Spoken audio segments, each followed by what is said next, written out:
안녕하세요. 올해 딱 30이 되는 여자입니다. 현재 동갑내긴 남자친구와 결혼 이야기가 오고 간 지 조금 되었습니다. 진행은 딱히 나가지 않고 있어요. 양가 인사를 아직 안 했기 때문입니다. 저는 저희 부모님께 남자친구를 이미 소개시켰는데 남자친구의 경우가 조금 복잡해서 말입니다. 바보 온달과 평강공주 이야기 정도는 아니겠지만 남자는 여자하기 나름이라는 말 믿고 정말 잘해보고 싶었어요. 지금은 몇 번을 생각해봐도 이게 맞는 건가 싶고 여러 고민을 하게 만듭니다. 남자친구는 저희 부모님 다음으로 저한테 잘해주는 사람이었어요. 그리고 그거 하나만 보고 결혼을 결심했고요. 그런데 남자친구한테는 저보다 더 소중한 사람이 있었네요. 그건 바로 남자친구의 어머니입니다. 부모님이 소중한 건 당연한 일이에요. 그게 잘못된 거라고 하는 말이 아니에요. 저 또한 결혼 후에 부모님께 효도는 당연한 거라고 생각하는 바이고요. 부모님이 계셨으니 현재 제가 있는 거고 받은 만큼 갚아드리는 건 당연한 거 아니겠어요? 제가 내로남불을 하겠다는 게 아닙니다. 하지만 남자친구 어머니의 이야기는 조금 경우가 다르거든요. 남자친구가 홀아버지 밑에서 힘들게 자랐다는 건 이미 알고 있는 사실이었는데 어머니의 이야기는 제게 먼저 해준 적이 없어요. 상처가 있는 것 같아서 꼬치꼬치 캐묻지 않았고 어렸을 때 돌아가셨겠거니 혹은 말 못할 사정이 있겠거니 하면서 넘겼어요. 궁금하지도 않았습니다. 그런데 저와 남자친구 둘 사이에 결혼 이야기가 오고 가면서 그때 처음으로 자초지종을 알게 되었습니다. 어머니는 남자친구와 남자친구의 동생이 어렸을 때 새살림 차려서 집을 나갔다고 하네요. 어려서 남자친구한테는 그게 받아들이기 힘든 큰 상처였었나 봐요. 심지어 어머님은 어디 야반도주를 해서 연락두절이 되셨던 것도 아니고 꽤나 가까이서 살고 계시기까지 했다고 합니다. 동생이 조금 자라서 엄마 찾으며 땡깡 부릴 때 남자친구가 동생을 데리고 어머님을 찾아가기까지 했었는데 어머님은 어린 자식들한테 찾아오지 말라고 단호하게 이야기를 하셨다고 했다고 하고요. 그냥 그런 슬픈 과거사가 있거니 생각했는데 남자친구의 말에는 어머님을 향한 반발심보다 그리움이 더 커 보였고 아버님에 대한 반발심마저 느껴졌습니다. 저는 남자친구의 말이나 행동에 조금 이상하다는 느낌을 받았어요. 어머님을 그리워할 수는 있지만 그렇다고 아버님을 증오할 필요까지는 없어 보였거든요. 어쨌든 지금의 남자친구가 있기까지 어머님의 도움 없이 자식들 키워낸 아버님의 공이 컸다고 생각하거든요. 충분히 갚아야 할 은혜라고 생각하는데 남자친구는 동생만 아버님 품에서 독립을 하고 나면 아버님은 국물도 없다는 식으로 말을 했어요. 결혼 이야기가 오고 가는 와중이기는 하지만 어쨌든 그때까지는 결혼한 사이도 아니다 보니 남의 집안일에 괜히 상관하고 싶지 않아서 말을 아꼈는데 자세한 내막을 알고 보니 남자친구는 취직을 한 이후부터 어머님하고 지속적으로 연락을 하고 있던 상황이라는 걸 알게 되었어요. 연애하는 동안 저는 남자친구를 이미 부모님한테 인사를 시켰던 상황이었는데 남자친구는 도통 아버님께 저를 인사시키는 자리를 마련해주지 않았거든요. 그런데 어머님 이야기를 제게 털어놓고 난 뒤부터 남자친구는 계속해서 저를 어머님한테 인사시키고 싶어 했습니다. 솔직히 많이 혼란스러웠어요. 인사를 한다면 저는 당연히 지금의 남자친구가 있도록 키워주신 아버님을 먼저 뵙는 게 순서라고 생각했거든요. 그런데 그걸 생략하고 어머님을 먼저 인사를 시키겠다는 거잖아요. 그런데 남자친구는 다짜고짜 아버님은 결혼식 때 부르지도 않겠다는 선언을 하는 겁니다. 혼주석에는 어머님이 오실 거고 아버지와는 연을 끊고 지내겠다고 하는 거죠. 지 결혼이니까 지 마음 가는 대로 하고 싶은 건 알겠는데 자초지종만 들었을 때 어머님이 바람이 나서 피부치 같은 자식들 남겨두고 새살림 차렸을 때 그때 이미 혼주석에 앉을 자격을 잃은 거나 마찬가지라는 생각을 갖고 있었기 때문에 남자친구의 발언이 조금 충격적이기는 했습니다. 결혼이 남자친구와 제가 좋아서 하는 것도 있지만 어쨌든 양가 집안이 하나가 된다는 의미가 더 큰 부분이잖아요. 호적에도 당연히 아버님 밑으로 올라가 있을 텐데 저렇게 막무가내로 나오니 뭐라 할 말이 없더라고요.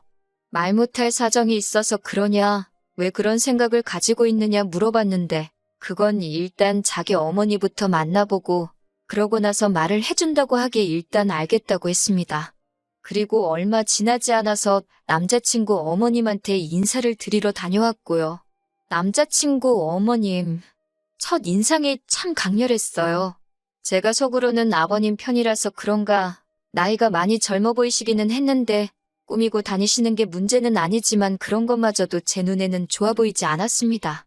50대 초반이시니까 정말 20대 되자마자 결혼하셔서 남자친구를 가지셨던 거죠.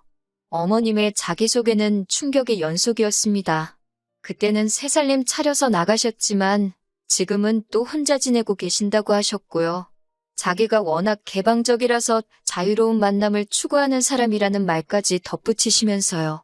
얼마 전까지는 남자친구 동생과 아버님이 계시는 곳, 같은 지역에서 터전을 잡고 살고 계셨는데 최근에 골프 치다가 알게 된 사람 따라서 서울 근처에서 올라와 계신다고 하셨습니다. 마침 집도 근처니까 며느리랑 이렇게 해서 셋이 자주 보면 되겠다고 하시면서 웃으시는데 솔직히 어머님이 저를 며느리라고 부를 자격이 있다고 생각하느냐 따지고 싶었지만 긴 말 하지 않았어요. 괜히 제가 분위기를 박살내고 싶지는 않았거든요.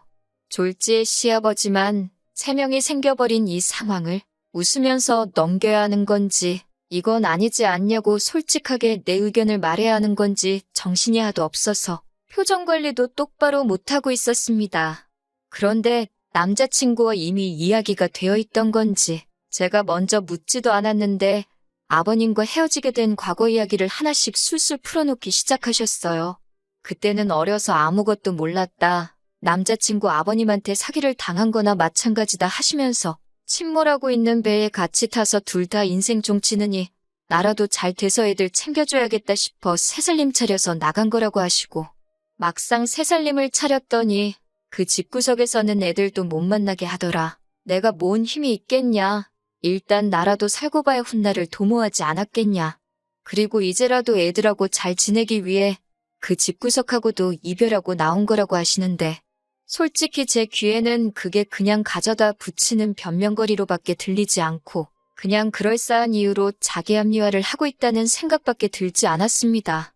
어떤 상황이건 간에 핏덩이인 자식들 버리고 도망간 걸 설명할 수 없잖아요? 어떻게든 엄마 노릇을 하고 싶었는데 새살림 차린 집에서 못하게 막았으면 진작에 그 집구석을 나와서 혼자 지내시더라도 아버님과 이미 갈라섰다 하더라도 충분히 자식들과 교류하며 어느 정도 뒷바라지를 해주실 수 있던 것 아니겠어요?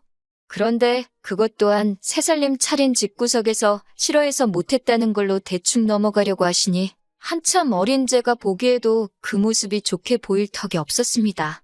지금 혼자 계신다는 말도 솔직히 자식들 때문에 그런 건지 아니면 재벌은 남 못 주고 밖으로 돌다가 쫓겨난 건지 아무도 모르는 이야기 아닌가요? 그런데 남자친구 취직하고 나서 연락을 해오셨던 걸 보면 제 생각에는 후자에 더 힘이 실리는 이야기 같은데 제가 아버님 대변인으로 나와서 시시비비를 가리려고 나온 자리도 아니고 그때는 어머니 사랑 못 받고 자란 남자친구가 어머니와 함께 있는 것만으로도 너무 좋아 보여서 최대한 크게 따지고 들지는 않으려고 꾹꾹 참고 있었어요.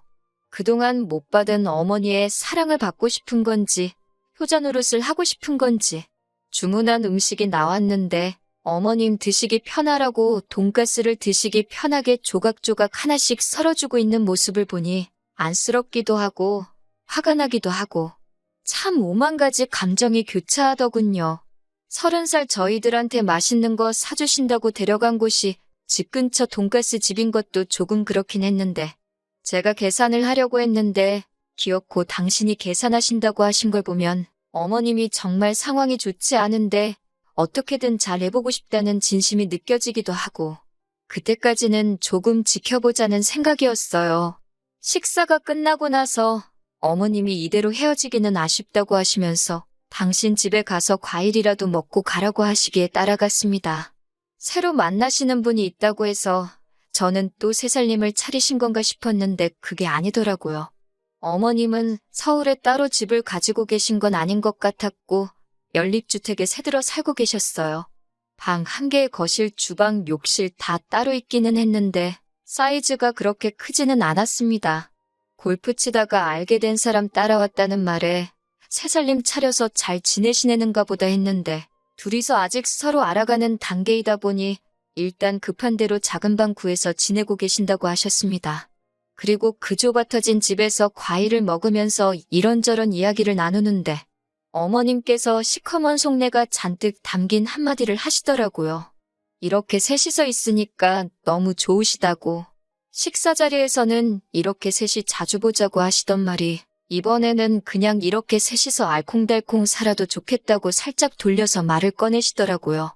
누가 들어도 우리 결혼하면 방 한 칸 내달라고 같이 사는 게 어떤지 저를 떠보려고 꺼내신 말로밖에 들리지 않았어요. 남자친구는 어머님 속뜻을 알고 그러는 건지 모르고 그러는 건지 그러면 참 좋겠다고 동조하면서 해실해실 웃고만 있었고요. 집에 돌아오는 길에 저는 이미 느낌이 쎄해서 이 결혼을 해서는 안 되겠다는 생각이 들었습니다. 그래서 남자친구한테 솔직하게 대답해달라고 하고 단도직입적으로 물어봤어요. 혹시 너 지금 결혼하면 어머님 모시고 살고 싶어서 밑밥 가는 거냐고요. 그러니 남자친구는 그게 무슨 소리냐입니다.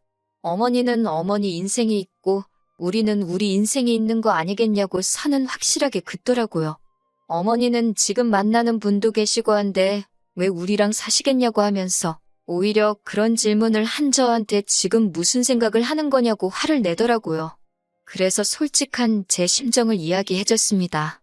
내가 느끼기엔 어머님이 우리가 결혼하게 되면 같이 살고 싶어 하시는 것처럼 보였다. 오늘 내 반응을 봤다면 알겠지만 솔직히 너 키워주신 아버님 무시하고 어머님이 혼주석에 앉아 계시게 하는 것도 맞다고 생각하지 않고 오늘 자리가 여러모로 나한테는 불편한 자리였다. 이런 식으로 그간 속안에 담아두었던 이야기를 다 꺼냈지요. 취직 후부터 연락을 하고 지냈다고 하는데 그러면 이제 2년 정도밖에 안 된 거거든요. 같이 사는 것도 아니고 어머니가 새로 만나시는 분 알고 나서 여기 올라오신 지는 또 반년 정도밖에 안 된 건데 언제부터 그렇게 어머님을 잘 알았다고. 남자친구는 우리 엄마 그런 사람 아니라고 하면서 저보고 너무 나쁘게만 보지 말라고 하는 겁니다. 사실 아버님이 다 잘못한 거라고 어머님 편을 들면서 말이죠. 아버님이 애초에 어머니한테 잘했으면 어머니가 자기랑 동생 두고 새살림 차릴 필요도 없었던 거 아니냐. 자기가 지금 이 자리까지 오게 된 것 또한 아버님 덕이 아니라고. 다 자기가 잘해서 여기까지 온 거 아니겠냐고. 그러니 그건 자기가 잘했기에 다 자기 덕이지 아버님 덕이 아니라고 하는 말인 겁니다. 누가 들으면 태어나자마자 지 혼자 벌어서 공부하고 학원 다니고 대학 가고 그랬는 줄 알겠는데 그건 또 아니거든요. 대학 생활을 서울에서 자취생활하면서 학자금 대출도 없이 아르바이트도 안 하고 지냈는데 그걸 어떻게 자기 덕이라고 할 수 있나요? 제가 세상에 너보다 어려운 환경에서 이룰 거 못 이루고 하고 싶은 거 시작도 못 해보고 포기하는 사람들이 한두 사람이 아니라고 복 받은 줄 알고 아버님한테 잘하라고 한마디 했습니다. 그랬더니 갑자기 혼자 욱해서 네가 내 자라온 과정을 아냐 마냐 하면서 울분을 쏟아내더라고요.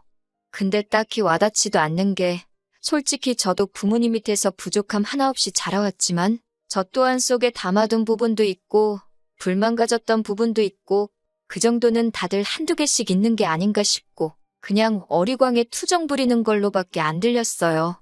주로 하는 말의 요지는 결국 자기랑 자기 동생을 엄마 없이 자라게 했으니 전부 아버님의 잘못이고 죄라는데 너보다 더 힘들게 사는 사람이 대한민국의 수두룩백백이라고 일침을 놔주고 싶었지만 더 말해봐야 제 입만 아프고 또 같은 소리만 반복하겠다 싶어서 그날은 그만 이야기하자고 말하고 그냥 집에 돌아왔어요. 며칠 동안 만나자는 남자친구 연락을 이 핑계 저 핑계 대면서 피하고 혼자서 곰곰이 생각해보다가 결국 결론이 나지 않을 것 같아서 이렇게 사연을 적어봅니다. 남자친구의 어머니를 향한 그리움이 저렇게 뒤틀린 효심이 돼버린 것 같아서 걱정입니다. 이거 아무리 생각해도 결혼 잘 못하는 것 같은 생각이 들어서 고민이 많습니다. 한편으로는 다른 사람도 아니고 자기 어머니 일이기에 충분히 저럴 수 있다는 생각도 들고요. 정말 4년이라는 긴 시간 동안 연애하면서 저한테 화낸 적 단 한 번도 없었던 자상한 사람이거든요. 정말 성실하고 아버님이 혼자 지방에서 몸쓰는 힘든 일 하시면서도 남자친구 서울에 대학 보내고 자취시키고 할 정도로 공부도 잘했고 솔직히 흠잡을 곳 하나 없는 사람이거든요. 덕분에 남자친구의 아버님이 공이 더 크다고 생각하기도 하고요.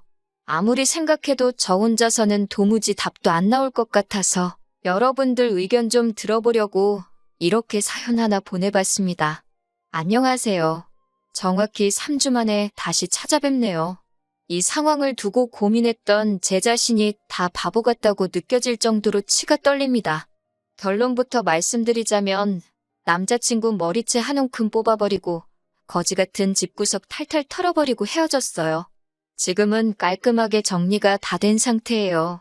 그렇게 엄마가 좋았으면 애초에 아버지랑 살지 말고 지네 엄마랑 붙어 살지. 아버지한테 받아먹을 건 다 받아먹고 이제 와서 왜 저러는지 정말 모르겠네요.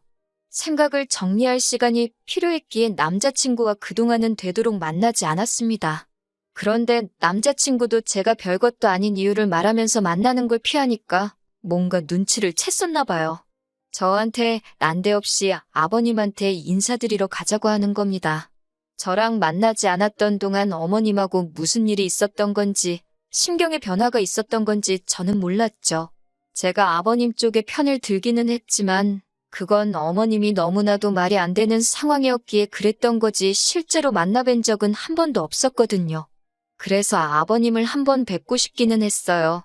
아버님이 하시는 걸 보면 남자친구가 어떤 성격을 가지고 있는지, 왜 저러고 있는지, 아버님을 왜 저렇게 싫어하는 건지 어느 정도 남자친구의 상황을 이해를 할 수 있을 거라고 생각했거든요.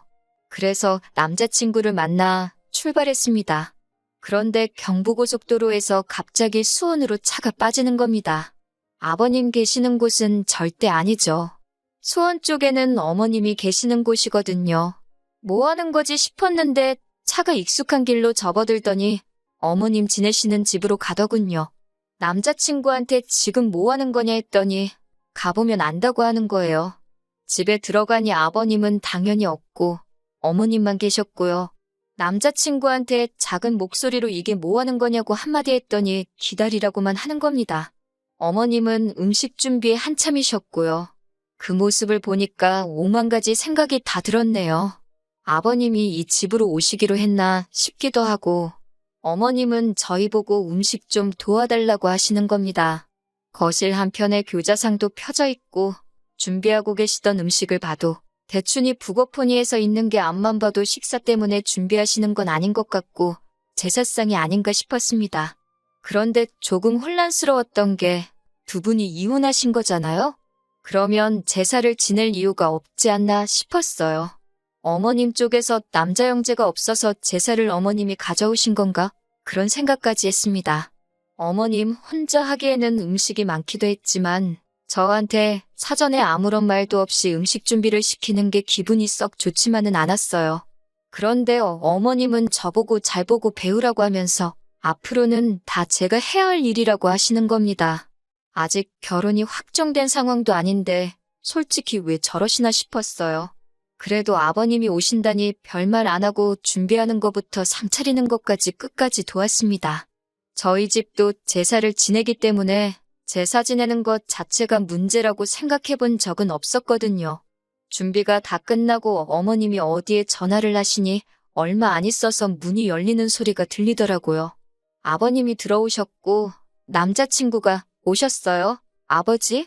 하고 살갑게 맞이하는데 속으로 했습니다. 앞으로 평생 얼굴도 안 보고 살 것처럼 아주 이빨을 드러내놓고 있던 모습과는 다르게 외투도 직접 받아서 옷걸이에 걸어주고 너무 잘했기 때문이에요. 무뚝뚝하신 성격인지 저한테는 살짝 목례만 하고 들어오시자마자 준비되어 있는 제사상의 향을 피우시더군요. 남자친구가 옆에서 술 한 잔 따르고 저를 올리시더니 그 다음에는 다 같이 절을 하자고 해서 얼떨결에 저도 절을 해버리고 말았어요. 그리고는 이게 맞나 싶어서 저는 실례하겠습니다 하고 밖에 나가 있었습니다. 제사가 다 끝나고 나서 저보고 뒷정리를 도우라길래 일단 저도 도왔어요. 이때까지만 해도 저는 정말 아무것도 몰랐습니다.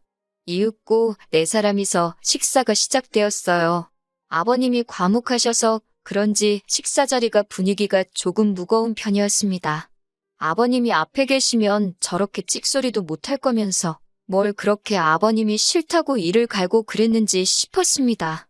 오고 가는 말이 하나도 없다 보니 제가 아버님 말씀 많이 들었다고 저희가 내려가도 됐는데 여기까지 오시느라 힘드셨겠다고 한마디 했어요. 그랬더니 아버님이 조금 당황스러운 눈빛을 하시면서 어머님을 쳐다보시는 거예요. 그리고 이어진 설명에 정말 저는 두 손 두 발 다 들고 결혼은 물론이고 남자친구와의 관계를 정리해버리게 되었습니다. 온갖 근엄한 척을 다 하던 그 사람은 아버님이 아니었던 겁니다. 어머님 세인이라던 그 사람이었던 거예요. 이때는 이미 상황을 정리해보고 화를 참고 그런 수준의 문제가 아니었습니다. 열이 확 오르더라고요. 남자친구한테 대체 이게 무슨 상황인 거냐고 물으니 남자친구는 대수롭지 않게 뭐가 문제냐는 듯 아버지께 저를 인사시킨다고 하지 않았냐 하면서 당당하게 나오더군요. 저게 니네 엄마 세인이지 어떻게 아버지냐고 했더니 저보고 말 조심하라고 하더군요. 앞으로 지한테 아버지는 저 사람 한 분뿐이라나요. 어머님한테 3주 전만 해도 알아가는 단계라고 했는데 벌써 결혼까지 다 하신 거냐고 물어보니 그건 또 아니랍니다. 아직 그 남자 쪽에서 이혼을 하지 않았다고. 그 말을 들으니 화가 나는 걸 떠나서 어처구니가 없더군요. 그러면 저보고 지금 생판상관도 없는 사람 제사 준비를 시킨 거냐고, 그리고 앞으로 제가 하게 될 테니 배우라고 한 거냐고 따져 물었어요. 그러니 이번에는 어머님이 나서서 저한테 통사정을 하는 겁니다. 제가 잘 도와줘야 한다는 거예요. 자기가 그 남자분하고 잘 되려면 제사를 이어받아야 한다고요. 그러면 그분이 지금의 부인과 이혼을 하고 그리고 나서 자기와 결혼을 해줄 거라고 하는 겁니다. 그러면서 자기가 안정적으로 정착을 하려면 저랑 남자친구가 잘해야 한다는 거예요. 어머님의 세인은 애초에 제가 남자친구랑 분위기가 안 좋아지기 시작할 때 몰래 외투 챙겨서 밖으로 슬금슬금 나가던데 알고 보니 자리를 피해준 게 아니고 분위기가 이상해지니까 아예 집으로 꽁지가 빠지도록 내빼버린 상황이었고요. 정말 토시 하나 틀리지 않고 어머님한테 지금 제정신으로 하시는 말이냐고 한마디 했습니다. 어머님이 잘 되기 위해서 지금 남의 집 귀신을 아직 결혼도 안 한 예비 며느리한테 떠넘기는 거냐고요. 제가 따따따 쏘아붙이며 어머님을 몰고 가니 남자친구가 저한테 버럭 소리를 지르더군요. 시어머니한테 말버릇이 그게 뭐냐고요. 그러면서 지금 이 상황이 전부 다 제 탓인데 저보고 그것도 하나 이해 못해주는 거냐고 적반하장으로 나오는 겁니다. 너네 집이 콩가루인 게 왜 내 탓이냐고, 어떻게 그걸 내 탓이라고 할 수 있느냐고 했어요. 그랬더니 남자친구가 이유라고 설명한다는 말이 제가 어머님하고 합가할 생각이 없다고, 그건 싫다고 했지 않느냐고 하는 겁니다. 그러니 어머님이 하루라도 빨리 새살림을 또 차려서 첩질하는 게 아니라 그 집 구석 안방마님이 돼야지 자기도 안심하고 저랑 결혼을 할 수 있다는 거예요. 아주 속된 말로 이 정도면 아주 연병을 넘어서 예술이 아닌가 싶더라고요. 그대로 남자친구 머리를 한 움큼 집어서 겨우 나랑 이 꼴 보자고 여태껏 키워준 아버지 은혜도 저버리고 자식들 버리고 집 나가버린 어머니를 택한 거냐고 고래고래 소리를 질렀습니다. 머리채를 잡힌 남자친구가 이리저리 흔들리다가 바닥에 철푸덕하고 쓰러졌는데 제 손에 남자친구 머리카락이 한 움큼 잡혀 있더라고요. 나자빠져 있는 남자친구를 봐도 성질이 안 풀리길래 어머님한테도 사람이 그러는 거 아니라고, 염치가 얼마나 없으면 자식들 앞에 다시 나타날 생각을 하시냐. 자식들로 모자라 멀쩡한 집안 파탄내고 예비 며느리 등골까지 빨아먹으면서 살고 싶냐고 염치 좀 찾고 살라고 했습니다. 남자친구와 연락 없이 지내던 3주 동안 저도 어느 정도 마음 정리가 끝나가던 상황인지라 그렇게 집안을 아주 뒤집어 놓고 나오는데 신기하리만치 아쉬움이 전혀 없었고 오히려 깔끔하게 다 털고 정리해버릴 수 있었다는 사실에 속이 다 후련하더군요. 평소였으면 연락이라도 몇 번 왔었을 텐데 그동안 아무런 연락도 없는 걸 보니 잘못을 뉘우친 건지 아니면 남은 인생 이제 엄마한테 등골 쪽쪽 빨리면서 살기로 결심한 건지 저한테 아무런 연락이 없네요. 차라리 잘 된 것 같아요. 4년 연애한 시간이 허송세월로 느껴질 만큼 허무하지만 오히려 제가 정리 못하고 이 관계를 질질 끌고 갔다면 아마 저도 화병 때문에 제명에 못 살았을 겁니다. 더 더러운 꼴 보기 전에 빠른 결심을 한 게 잘했다 싶어요. 한편으로는 제가 그동안 엄청 착하게 살아왔나 싶기도 하고 어머님한테 고마운 부분도 있기도 해요. 괜히 저랑 남자친구가 결혼하고 나서 남자친구 앞에 나타났다면 그건 그거대로 더 큰일이었을 테니까요. 깔끔하게 결혼 이야기 오고 가기도 전에 정리할 수 있는 계기를 주셔서 말입니다. 어떻게 보면 지옥 불구덩이에 발을 담그기 전에 하늘이 제게 기회를 주신 게 아닌가 하는 생각마저 들어요. 이런 기회를 주신 것에 대해 항상 감사하며 앞으로도 항상 착한 일만 하면서 살아야겠습니다.